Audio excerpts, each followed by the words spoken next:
Hoy en Cara a Cara hablamos sobre los desaparecidos en Jalisco con la fiscal especializada en la materia y nos acompañan también aquí en cabina un grupo de estudiantes que está promoviendo la venta de calcomanías para ayudar a los damnificados de nuestro país. Comenzamos.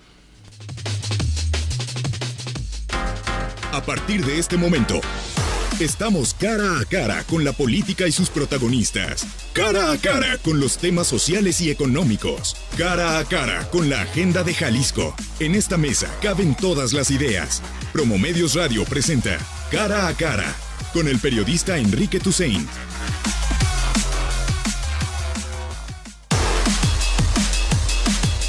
Nueve de la mañana con 5 minutos. Escríbenos al WhatsApp, coméntanos, preguntas 33 18 80 76 41 de los distintos temas que abordaremos esta mañana en Cara a Cara. 52 personas han sido rescatadas gracias a su tenacidad.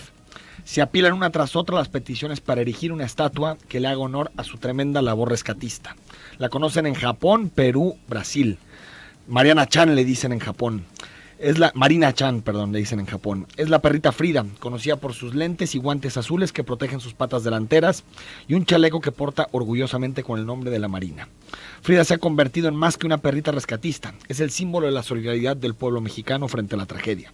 Es la esperanza que se mueve rápidamente entre escombros.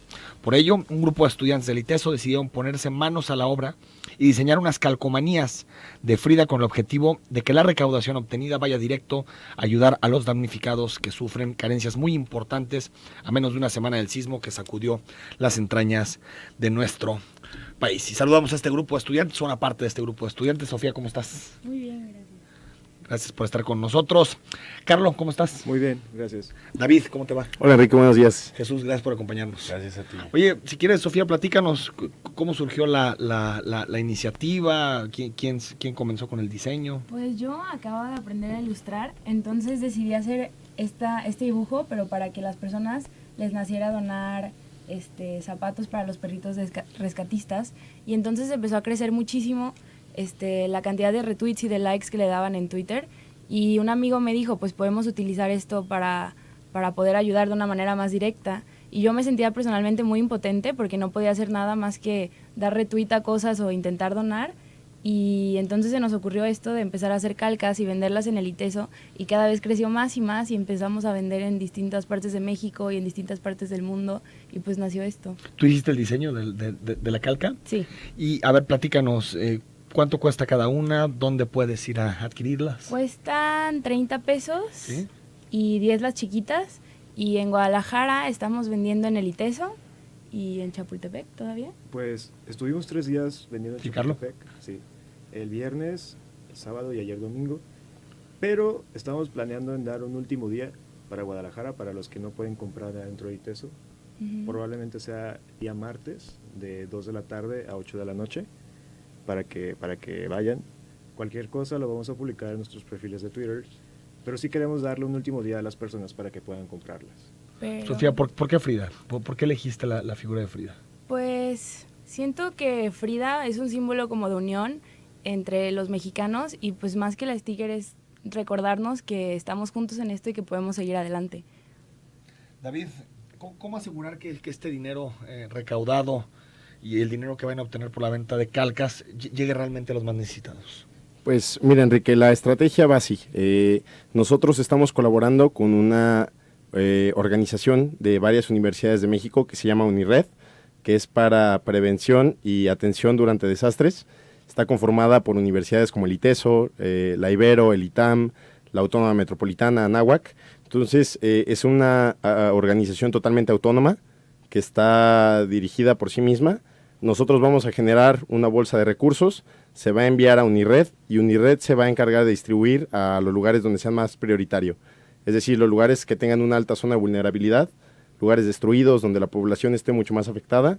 Los recursos se envían solamente para reconstrucción. Nosotros vimos a futuro, no quisimos quedarnos solamente en las labores de acopio y de rescate.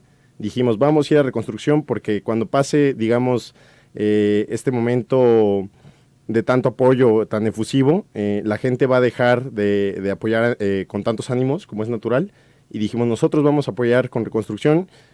este dinero se va a destinar a material, a maquinaria, a todo el equipo que se va a comprar y se va a hacer de forma transparente. Unired, insisto, es una colaboración entre varias universidades pues de calificado prestigio, entonces tenemos la seguridad de que esos recursos van a llegar.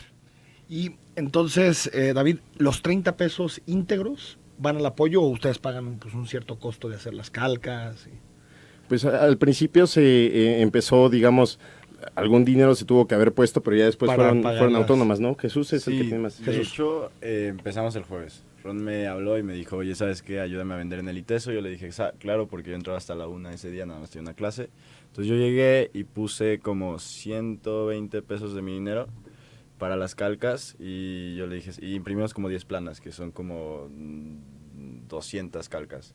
Y empezamos a vender y pues de esas 200 calcas sacamos muchísimo más dinero, 6,000 pesos, entonces pues ya con eso ya no necesitamos, o sea, nada más Ron me pagó a mí los 120 y ya de ahí pues ya no necesitamos imprimir nada.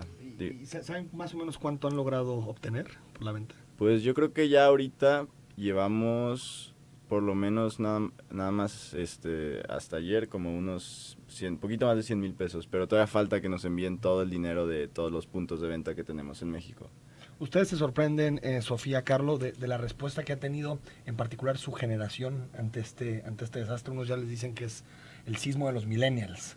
¿Ustedes creen que ha sido así? ¿Se han sorprendido de la reacción tan...? Sobre todo porque decían que los millennials eran muy apáticos, que no les gustaba involucrarse en temas públicos, comunitarios, y me parece que la reacción ha sido muy clara, ¿no? Sí, creo que ha ayudado mucho el hecho de las redes sociales para poder difundir información, poder invitar a otras personas a que se unan a la causa, cual sea que sea la causa, ya sea lo de Frida, ya sea invitar a gente para que vayan a buscar personas, para llevar víveres. Y la verdad, yo estoy muy, muy sorprendido, no esperaba que se hiciera tan grande. O sea, ya sean los stickers. Y, o sea, en serio, estoy muy agradecido. Creo que todos aquí estamos muy agradecidos con todas las personas que fueron a comprarnos. Ayer yo casi me pongo a llorar, de hecho, cuando estaba vendiendo stickers, porque hubo una señora que llegó con nosotros y me dijo que ella estuvo en la Ciudad de México. Ah, sí. Y, o sea, yo, ni siquiera sé por qué le pregunté eso, pero me dijo, soy de la Ciudad de México. Y yo, ¿estuve ahí? Me dijo, sí, pero no te quiero hablar de ello porque me voy a poner a llorar aquí contigo. Y se le empezó a salir lágrimas. Quiero comprarte una. Ajá, o sea, quiero comprarte. Me dijo, yo me metí a Twitter, me enteré que estaban por aquí, me di cuenta que estaban en una cuadra y pues vine a comprarte. Y la verdad, estoy muy agradecida con todos ustedes, o sea, con nosotros, por apoyar una causa así. Y nos compró cerca de 30 calcas que iba a repartir con todos sus familiares. Entonces, Sofía, es una reacción muy importante de una generación, ¿no? Sí, porque las redes sociales se paralizaron y empezaron a hacer nada más como difusión de información, de buscar personas, de recolectar. Y pues me parece una propuesta muy interesante porque usualmente dice que en las redes sociales no sirven para nada, que nada más son como para los jóvenes, para ocio, pero no, sí es una plataforma muy importante en la que podemos hacer cosas pues increíbles. David, ¿se puede trascender la tragedia y buscar solidaridad en otros temas que no necesariamente tengan que ver con catástrofes naturales o con problemas sísmicos, sino pues en defensa de algunos derechos, en defensa de algunas libertades? ¿Tú crees que esta solidaridad se puede replicar en otros temas? Yo creo que sí, Enrique. O sea, tenemos que ser muy analíticos, tenemos que ser también muy creativos y ver que estas redes de solidaridad que se están tejiendo probablemente vayan a ir a largo plazo. No quiero decir que toda esta ayuda que ha brotado, digamos, de las personas vaya a quedarse intacta durante mucho tiempo, pero lo que sí quiero decir es preguntarnos, ¿qué va a pasar con los grupos de WhatsApp que ya se hicieron, ¿no? Para que la gente se apoye? ¿Qué va a pasar con los vecinos que ya se reunieron? Tenemos que recordar que tras el sismo del 85 se dio pues un gran movimiento político, ¿no? En la Ciudad de México empezaron a surgir algunos liderazgos. Yo creo que eso va a ser replicable. La gente ha estado atenta a nuevos liderazgos, no quiero decir solamente políticos, sino también de la sociedad civil. Y las redes que se tejan, la forma en cómo se empieza a colaborar, se han hecho mapas colaborativos de lugares de rescate, de lugares de acopio. Es decir, esto nos está trascendiendo y vamos a necesitar mucho tiempo para entenderlo. Se están creando redes de solidaridad muy importantes y no debemos de pues echarlas en saco roto, ¿no? Algo similar pasó aquí en nuestra ciudad después de las explosiones del sector Reforma en 1992. Jesús, una última invitación para quien quiera comprar una de estas calcas. Pues que chequen la verdad el Twitter de Ronchas, porque no somos los únicos aquí en Guadalajara. ¿Es arroba qué? Arroba Ronchas con 3 Arroba S. Ronchas, con 3 S. Con 3 S. Una ni dos, tres. Entonces, ahí hemos estado publicando todos los puntos de venta y actualizándolos. Entonces, no sé si nos escucha alguien que no sea aquí de Guadalajara, pero si lo hacen, pues ahí hay varios lugares, puntos de venta, que por ejemplo están varios en la Ciudad de México. Tenemos gente de Hermosillo, de Puebla, de Michoacán, Texas, hasta en Canadá, en la UBC. En Francia. Entonces, pues ahí más que nada se van a enterar de todo lo que esté pasando y ahí vamos a hacer el comunicado final de cuánto se recaudó el jueves o viernes, yo creo. Pues gracias y felicidades por el compromiso. Muchas gracias, Enrique. Vamos al corte, al regreso platicamos con la fiscal especializada en búsqueda de desaparecidos, con Teresa Medina. Escríbenos 33 18 80 76 41.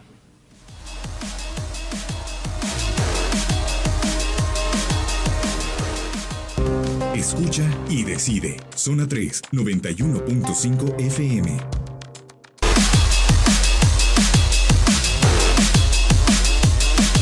Para quien esté interesada o interesada en adquirir alguna de las calcas de la perrita Frida, en la cuenta de Twitter, @ronchas con 3 S.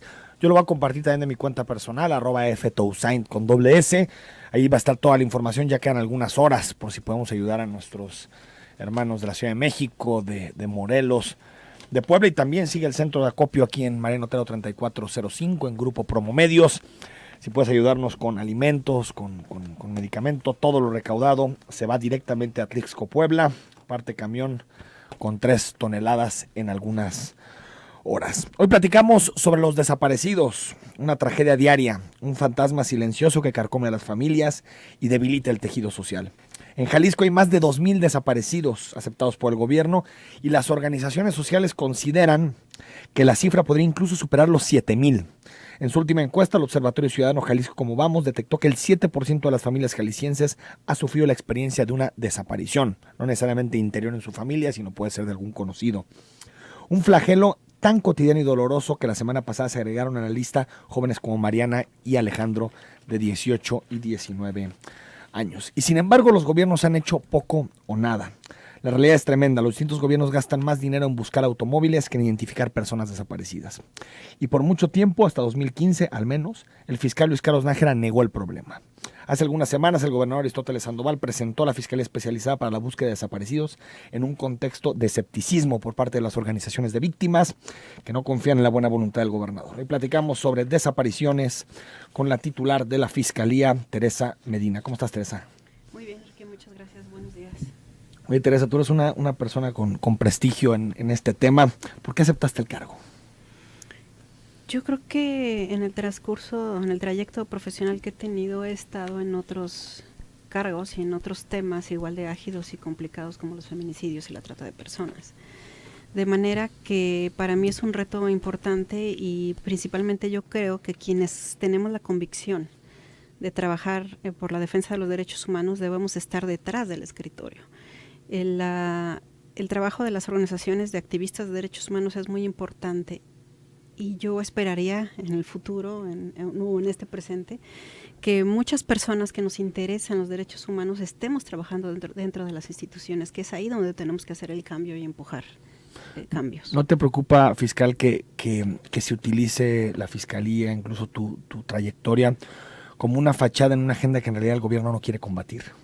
Yo creo que esa es una posibilidad que tienen muchas personas, ¿no? El hecho de que pueda ser una imagen nada más. Pero yo acepté este encargo con el ánimo de generar una modificación a la forma de investigar y con el ánimo y la confianza que tengo del señor fiscal general de que nos va a aportar los recursos necesarios para incrementar el capital humano, para seleccionar los perfiles, para empujar la reestructura de la Fiscalía, que es muy necesaria, y todo eso ya está contemplado en el reglamento de creación de la Fiscalía. Es decir, esta nueva Fiscalía ya tiene un soporte legal, donde de alguna manera se tiene que cumplir, es un proceso pesado, difícil, largo, pero ya tenemos el sustento legal. Si no tuviéramos este diseño que fue acompañado por expertas y expertos de la oficina del Alto Comisionado, de la Oficina de la ONU para Derechos Humanos y además por las y los familiares de de las personas desaparecidas, podría yo tener esa desconfianza, pero no la tengo precisamente porque el diseño de la Fiscalía está sostenido en dos pilares fundamentales: las exigencias de las familias y el acompañamiento de expertos. Ahí hay, fiscal, 3 elementos que a mí me gustaría compartir contigo que veo como asteriscos a esta apuesta institucional que es la Fiscalía. Lo primero, tu falta de autonomía como fiscal, es decir, que no haya habido una reestructuración previa para que la fiscal o el fiscal especializado en búsqueda de desaparecidos tuviera autonomía completa para investigar estos temas hasta donde llegue, incluso si hay gobiernos involucrados.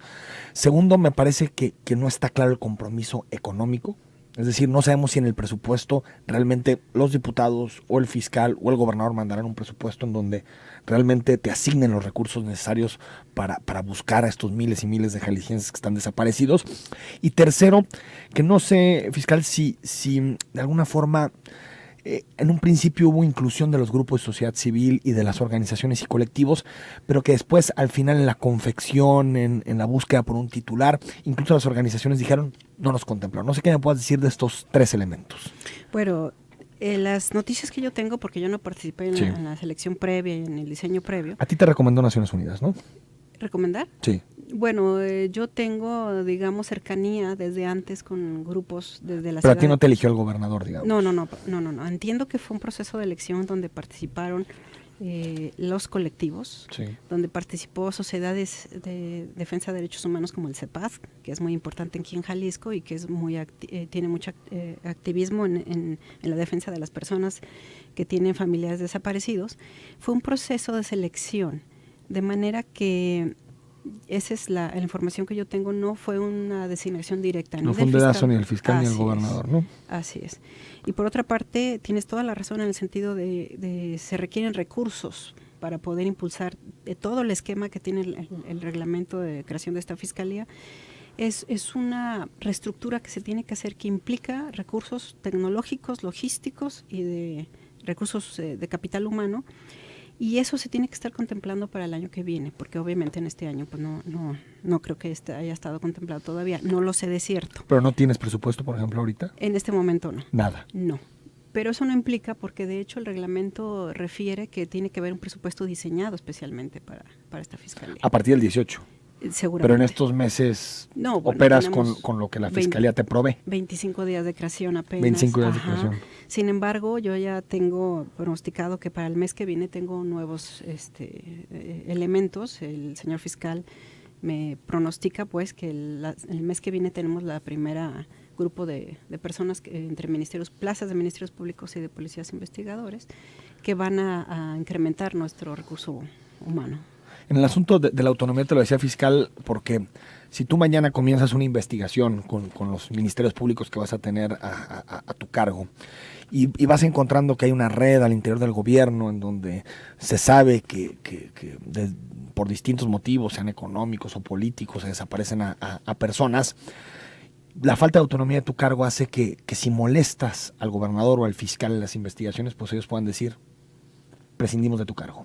Mira, Enrique, te lo voy a decir muy claro. En el momento que yo tenga consignación, línea o una prohibición de investigar, en ese momento yo renuncio a este cargo. Y eso creo yo que está muy claro para mi jefe, que es el fiscal general. Yo de él solo he recibido apoyo y aliento. Y yo creo que no va a ocurrir en el momento que yo distinga una situación donde por alguna razón. Si tú ves alguna presión. Si que veo dicen, alguna presión por alguna fiscal, razón, no te metas ahí. Exacto. Si hay un impedimento o un limitante, yo en ese momento me voy. Ahora, fiscal, en relación a las cifras, tú sabes que es un tema difícil porque las cifras de desaparecidos se aumentan, caen, se encuentran personas, después también hay algunas denuncias que no necesariamente son verdad. ¿De qué tamaño es el problema de los desaparecidos en Jalisco? ¿Cuál es la cifra real de jaliscienses desaparecidos en este momento? Bueno, las cifras las que yo me encuentro cuando ingreso a la Fiscalía son de alrededor, para agosto de 740 más o menos personas desaparecidas, pero de ellas hay un porcentaje de personas ausentes, que están ausentes no voluntariamente precisamente, pero por problemas familiares, por temas de alguna afectación mental, por extravíos, etcétera. Entonces, esa es la cifra que manejan en mi ingreso a la Fiscalía. Vamos viendo, porque uno de los controles y de las supervisiones que se tienen que hacer es precisamente el flujo de información para poder establecer las bajas, los ingresos de los reportes de desaparición. Que en ese proceso están, supongo. Sí, así es. ¿Para cuándo van a tener una cifra o cuándo van a presentar una cifra que digan, este es el número de desaparecidos? Yo recuerdo que quien tenía más o menos desagregado incluso por origen y por edad y por género era Dante Aro, el fiscal de Derechos Humanos, pero también las cifras no necesariamente eran coincidentes con lo que decían organizaciones de la sociedad civil. ¿Tú crees que hay un subregistro, por ejemplo? Pues en la medida en que no hay un control de flujo de información, puede que sí. Yo no te lo podría asegurar en este momento, no he terminado mi diagnóstico. Probablemente para el mes que viene yo pueda tener bien establecido el número de carpetas, el número de evaluaciones previas, y de esas, cuántos desapariciones, presunción de desaparición forzada y presunción de ausencias.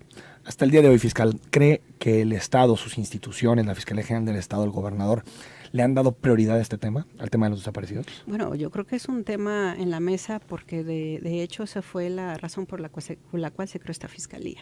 Y además es un trabajo que no empezó en el mes pasado. Desde el año pasado empezaron las proyecciones y los diagnósticos y el estudio y la intervención de las y los expertos de la ONU y las mesas de trabajo con los colectivos. Entonces es un trabajo que ya tiene data. Pero hablando de resultados, ¿te parece que es prioridad para el gobierno? Yo creo que falta mucho. De hecho, insisto, esa es como una de las razones de esta Fiscalía. Es que me parece que es un tema como que del que no quieren hablar mucho. Me parece que cuando se presentó la Fiscalía, el gobernador hizo una autocrítica y me pareció que está bien que la haga. Pero que por muchos años, al menos yo te diría del último periodo de Emilio, el último trienio de Emilio y el primero de Aristóteles, parecía que era un problema que no existía. Incluso Luis Carlos Nájera decía, no, pues es que los desaparecidos son producto de los ajustes de cuentas entre los grupos del crimen organizado. No todos, porque no podemos negar eso. Pero hay que investigar, claro, ¿no? Al menos en un estado de para derecho. Eso hay que tener una base de datos fidedigna, bien integrada a las averiguaciones previas. Entonces, eso hace falta pero la dimensión del problema definitivamente es muy urgente. Vamos al corte, 9 de la mañana con 30 minutos. Estamos con la fiscal especializada en búsqueda de desaparecidos. Mándanos tus preguntas al 33 18 80 76 41. Estamos en Cara a Cara.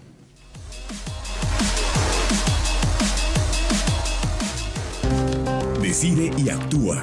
Zona 3, 91.5 FM.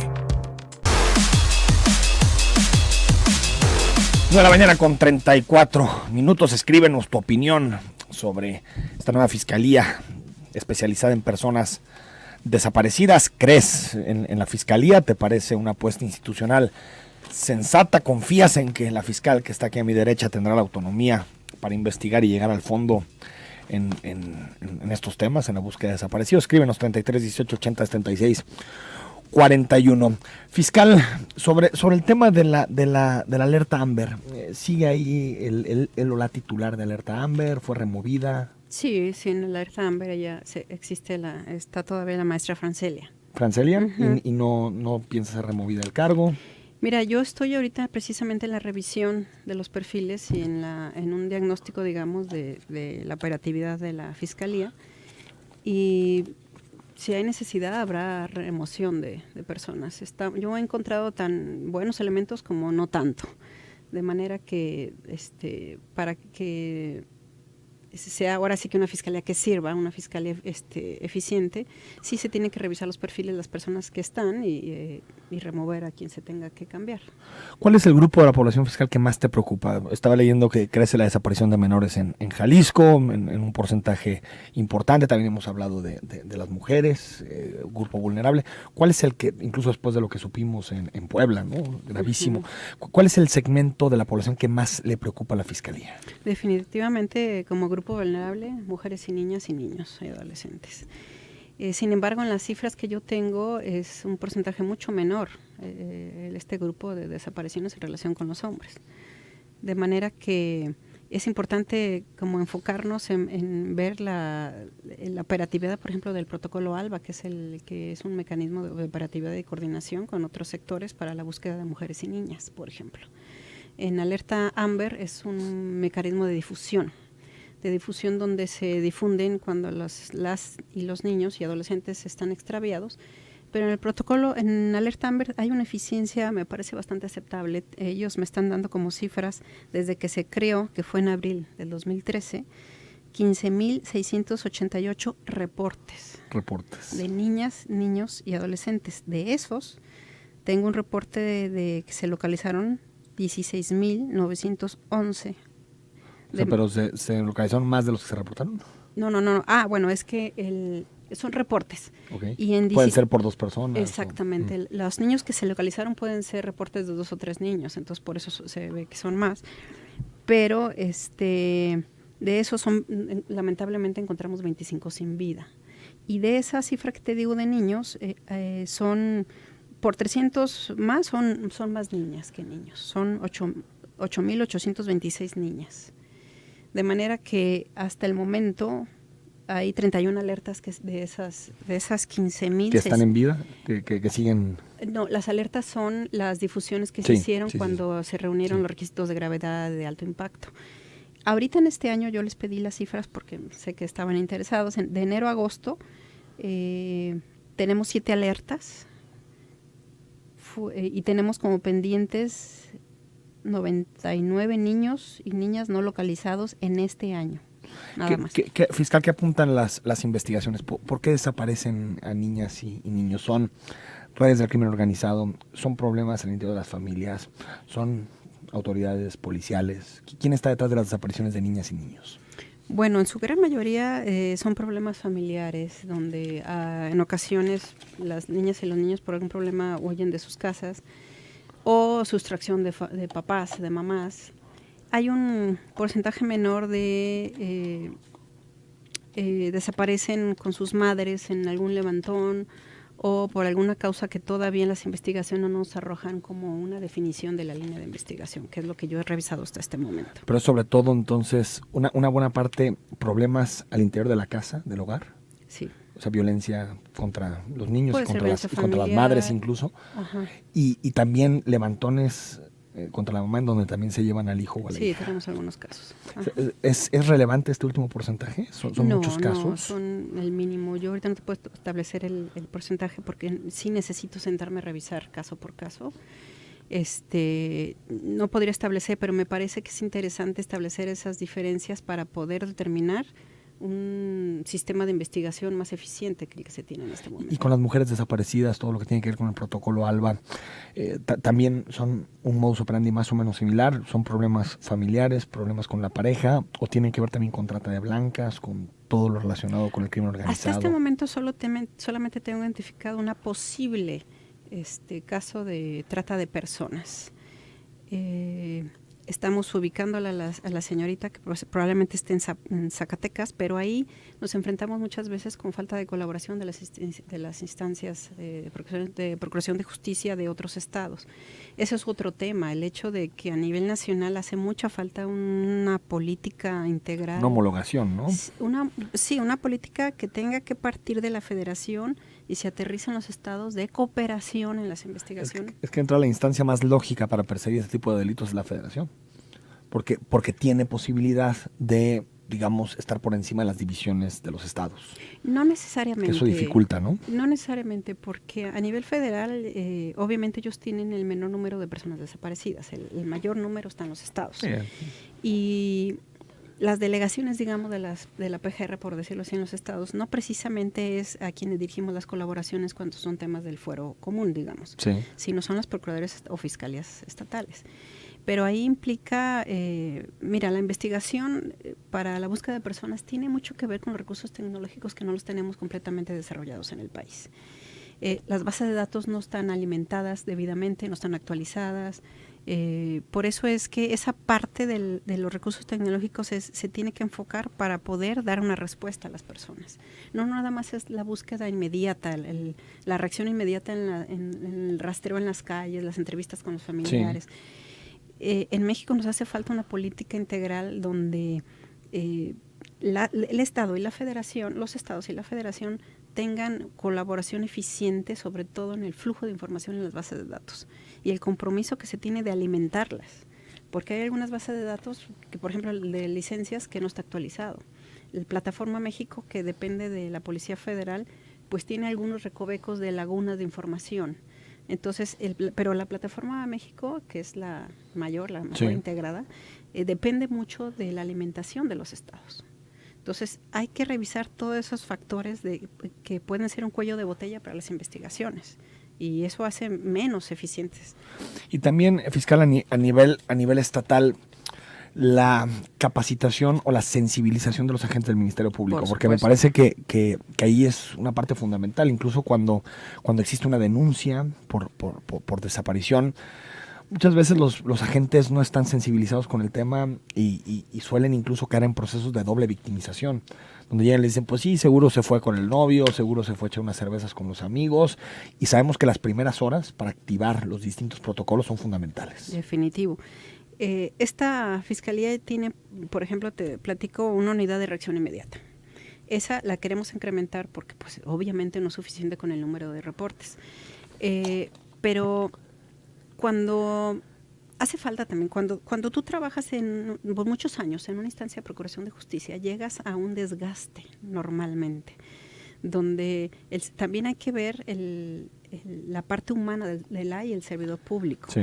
Donde imagínense recibir todos los días denuncias, quejas, exigencias y enfrentarte muchas veces a carencias de recursos logísticos y tecnológicos, y tener la exigencia de responder con calidad. Eso no justifica para nada, para nada absolutamente, sino ver la otra parte que necesitamos reforzar, fortalecer, con no solamente la parte humana y el salario digno, sino el fortalecimiento profesional de un investigador, que eso implica una serie de capacitaciones muy especializadas para poder responder a este tipo. Entonces tendrá que venir gente nueva en esta fiscalía. Tendrá que venir gente nueva, pero los que ya están y que sean buenos elementos, hay que reforzarles su capacidad y su profesionalización. Eso definitivo. La capacitación la vamos a mantener, y eso no solamente en la Fiscalía de Personas Desaparecidas, sino eso es en todas las áreas de persecución del delito y atención a víctimas. Se le tiene que reforzar la capacidad del servidor público de atender con calidad, respetar los derechos humanos y responder a sus obligaciones de investigación. Y es que aparte, fiscal, con todo lo que significó la reforma al sistema penal y el garantismo que significa la protección al debido proceso, la presunción de inocencia, si bien ayuda a la digamos, protección de los derechos humanos en general, también significa un reto de fondo para los ministerios públicos, acostumbrados a no investigar, acostumbrados a obtener declaraciones de culpabilidad a través de mecanismos que no son los más idóneos en una democracia, sí. Y ahora tienes que probarlo. Y eso hace muy complejo, sobre todo cuando hablamos de casos de desaparecidos. Sí, es súper complejo, pero también sabes que la base son ministerios públicos y policías investigadores, sí, con su equipo de trabajo, auxiliares, secretarios. Pero a nivel Procuración de Justicia hace mucha falta la supervisión eficiente de quienes estamos en otros niveles y tenemos que supervisar hacia abajo. La rendición de cuentas parte desde los titulares hacia el policía de calle, de manera que el servidor público se exija a sí mismo su formación y su capacidad, su capacitación para poder responder, pero sabiendo que va a tener una supervisión. Porque también eso que tú mencionas tiene que ver con la supervisión. ¿Dónde están quienes supervisan y quienes tienen que referir que la actuación de un policía y de un ministerio público cumple con los estándares de respeto a derechos humanos? Bueno, pero si a los fiscales, en este caso creo que Almaguer ha cambiado el discurso, pero si a los fiscales anteriores no les importaba el problema, pues difícilmente los que están abajo, los ministerios públicos, van a asumir ese tipo de responsabilidades. Pues hay que cambiar esa óptica. Ahora, fiscal, ¿en cuánto tiempo te das, qué plazo te das para dar resultados? Obviamente no me gustaría... No te los puedo exigir ahorita porque ya 25 días en el cargo, entonces sería difícil. Pero ¿cuánto tiempo? Mira, de plazo sensato. Tengo que reunir desde recursos humanos, como lo he estado diciendo en esta entrevista. La reestructura nos va a llevar tiempo. La reestructura implica, como ya te había dicho, selección de personal, supervisión, capacitación y recursos. Yo no podría decirte ya, a partir de enero voy a empezar a dar resultados porque depende de muchos factores. Si ustedes revisan el diseño de la Fiscalía, hay una serie de coordinaciones y direcciones que se tienen que crear con personal especializado, capacitado, y eso no puede ser en 6 meses. Yo podría, para reestructurar la Fiscalía, como mínimo 6 meses. 6 meses para reestructurar solamente, digamos, como el equipo de trabajo, los ministerios públicos, todo. Pero implica no solamente la reestructura de personal, implica el mapeo que estamos haciendo ya ahorita, lo hice desde el primer momento, de cuántos recursos logísticos, tecnológicos puede acceder la Fiscalía de manera directa y con qué otros nos podemos acompañar que sean de otras instancias federales, estatales, porque si no tienes la tecnología, si solamente tienes personal capacitado y no tienes la tecnología, los software, las plataformas digitales, pues la investigación es limitada. Entonces sí son muchos factores que hay que conjugar y el plazo te lo estoy dando de manera también arbitraria. es un tema muy difícil, los desaparecidos, pero también en fiscal hay que decir que si en un plazo relativamente corto, 6 meses, 8, 1 año, no hay resultados, va a ser inevitable pensar, pues la fiscalía fracasó. Sí, aunque me parece que impulsar las investigaciones sí tienen su costo de tiempo. Hay investigaciones, como ustedes saben, que ya tienen larga data y que a lo mejor las líneas de investigación y la diligencia ya no se pueden reconducir, no lo sé, habría que ver, porque también requiere un grupo de profesionales que sean muy cercanos a mí, que prioricen los casos antiguos y los nuevos para poder determinar cómo nos apoyamos, porque también tenemos una novedad de la unidad de análisis y contexto que antes no existía y que eso es otro estándar que a nivel internacional se ha exigido y es parte del diseño. Y vamos a saber de dónde vienen los desaparecidos, dónde nacieron, género, por qué, todo. Por una parte. Por otra, se van a relacionar casos similares que ocurren donde son la misma forma de operar de los grupos criminales. En municipios incluso contiguos. Entonces, esa unidad ya está integrada, ya tiene los primeros casos, vamos viendo cómo nos vamos impulsando. Pero el siguiente mes tiene un compromiso, presentarnos ya los datos. Sí. ¿El siguiente mes, octubre? Octubre ya. Octubre lo esperamos. Digamos finales. Ahí está, ya le sacamos un compromiso a la fiscal. Vamos al corte, 33 18 80 76 41, leemos sus mensajes de WhatsApp.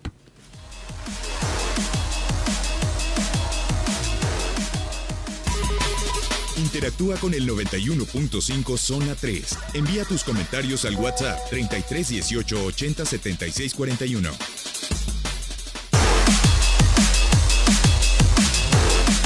De la mañana con 52 minutos, gracias, muchos mensajes para la fiscal especializada en personas desaparecidas.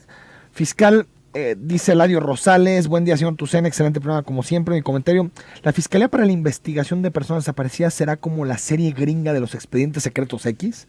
Habrá que meterse a asuntos que hasta cierto punto las investigaciones chocarán contra casos en los que estará el gobernante implicado.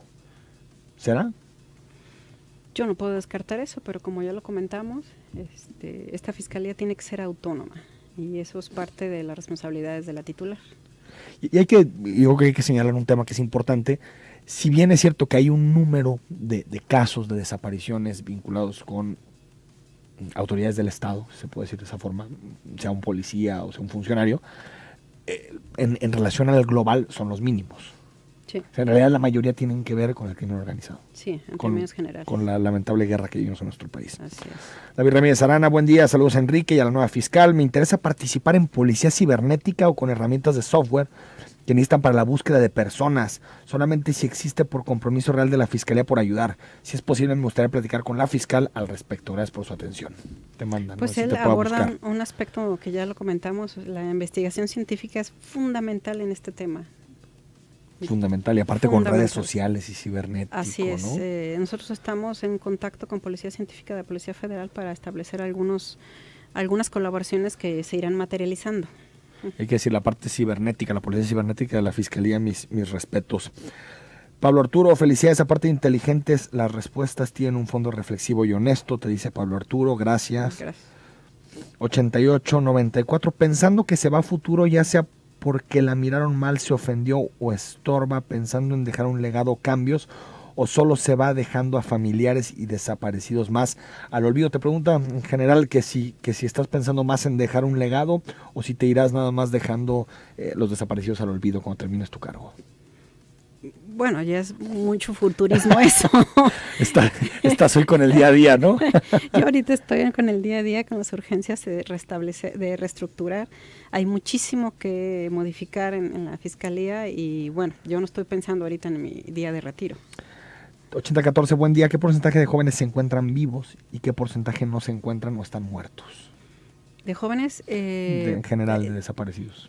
Tenemos un mínimo porcentaje de personas localizadas sin vida, es el mínimo. Aunque sí es importante las primeras horas, ¿no? Para determinar eso. Por supuesto. ¿Qué son las primeras 24 horas, no? Las 72. 72 sí. horas. Es decir, pero desde el primer momento se investiga. Entonces, el protocolo homologado nos refiere que hasta las 72 horas es la búsqueda de reacción inmediata y después pasa a otro proceso de investigación. 11:57, buen día. ¿Dónde se encuentran las oficinas de la Fiscalía de Desaparecidos? Estamos en el cruce de la calzada Independencia y calle Hospital, primer piso. En la Procuraduría Vieja. En la Procuraduría Vieja. 5095, ojalá que sí dejen que trabaje la señora, muchos intereses de por medio. Yo quisiera trabajar con ella, soy psicólogo, pero tengo 50 años.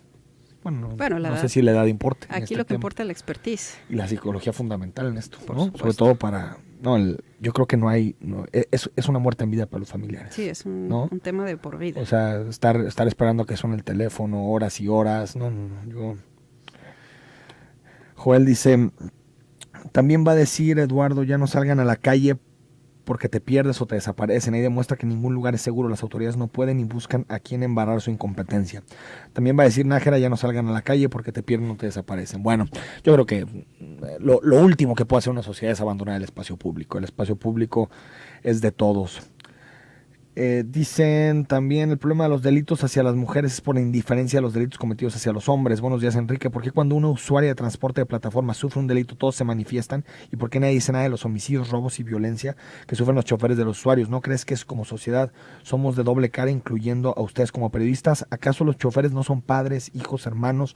¿Por qué no exigirle con la misma fuerza al gobierno y a las empresas más seguridad para los choferes? No, a ver, coincido que todas las muertes, todos los homicidios tienen el mismo dolor y tienen que ser atendidas de la misma forma, pero yo creo que a las mujeres, al ser digamos, un segmento muy vulnerable de nuestra sociedad, sí tenemos que apostar por otro tipo de estrategias institucionales que las protejan más. Eso es obvio y no solo se hace aquí, se hace en todos lados del mundo. 9597, buenos días, felicitar y agradecer al señor Tucen por este tipo de programas, favor de compartir.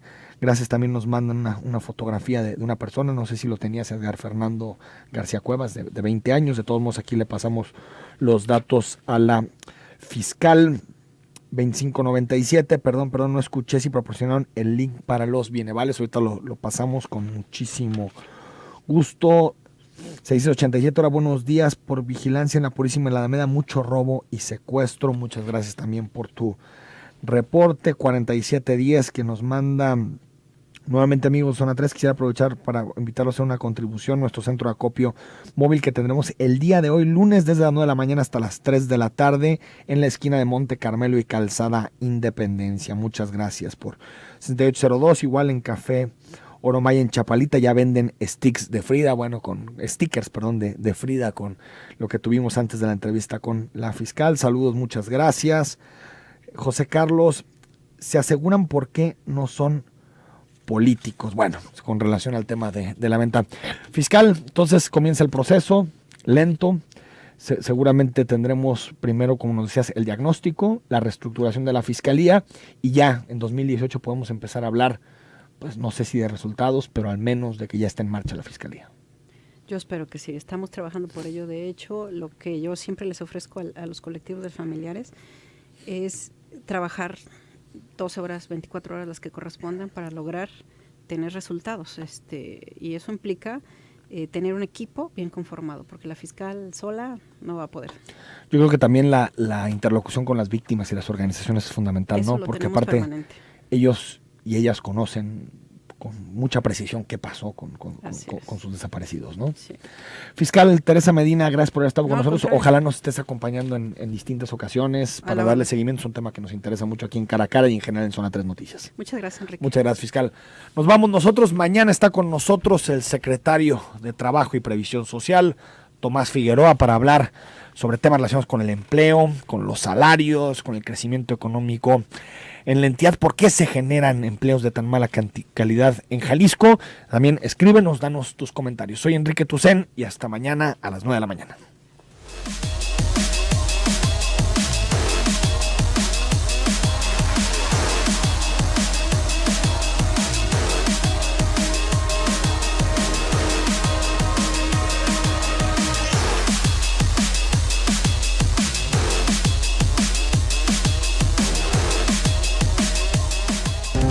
Infórmate y decide. Zona 3, 91.5 FM.